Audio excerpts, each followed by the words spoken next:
২ বছর হলো আমাদের স্বামী-স্ত্রীর মধ্যে কোনো শারীরিক সম্পর্ক হয় না। কারণ আমি অসুস্থ বলে।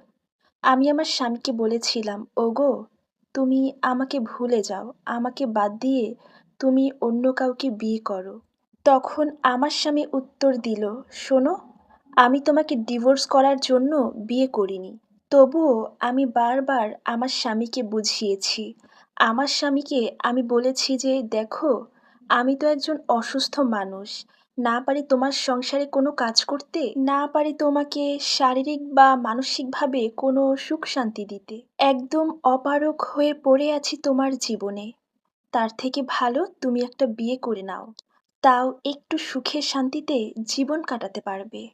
তখন আমার স্বামী জোর গলায় বলে বসল, "আমার এত সুখের প্রয়োজন নেই। আমার পাশে যে তুমি আছো, ব্যাস এতটুকু হলেই আমার চলবে। এতটুকুই আমার জন্য যথেষ্ট। আমার আর কিচ্ছু দরকার নেই।" কিন্তু তবুও আমি আমার কথাটা বলা বাদ দিচ্ছি না। একটু পরপর ঘুরে ফিরে আমি সেই একই কথা বলছি। "বিয়ে করো, আরেকটা বিয়ে করো।" এরপর রেগে গিয়ে মানুষটা আমাকে বকাই দিল। আমার স্বামী আমাকে বলল, "তুমি কিন্তু খুব ভালো করেই জানো, এক কথা বারবার বললে আমার মেজাজ ঠিক থাকে না। এক কথা বারবার বলবে না।" এরপর আমি বেশ কিছু সময় একদম চুপচাপ ছিলাম। তাকে আর কিছুই বললাম না। এরপর আমি আবার বলে উঠলাম, "দেখো, আমি আর কয়দিনই বা বাঁচব?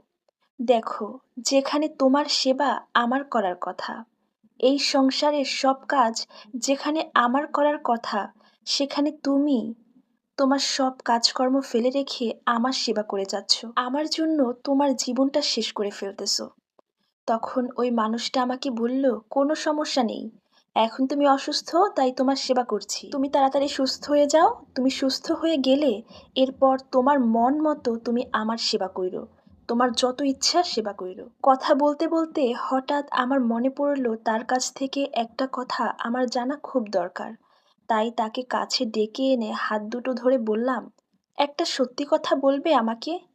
এই যে এতগুলো বছর আমি অসুস্থ হয়ে শয্যাশায়ী হয়ে আছি, তুমি আমাকে সেবা করো, খাওয়াও, পরাও, আমাকে গোসল করাও, এমনকি আমি বাথরুম করলেও তুমি নিজ হাতে পরিষ্কার করো।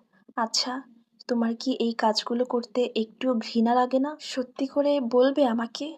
তখন আমার স্বামী আমাকে বলল, "কি যে বলো তুমি? ঘৃণা কেন লাগবে? আমার কোনো খারাপ লাগে না।"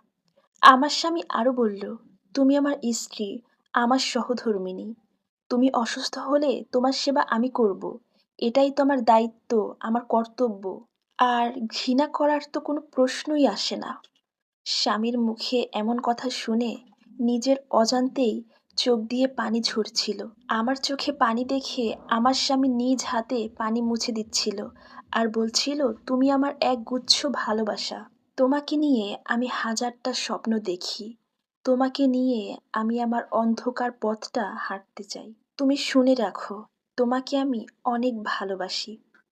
সো ভিউয়ার্স, সুন্দর এই স্টোরিটা আপনাদের কাছে কেমন লেগেছে তা অবশ্যই কমেন্টে জানাবেন।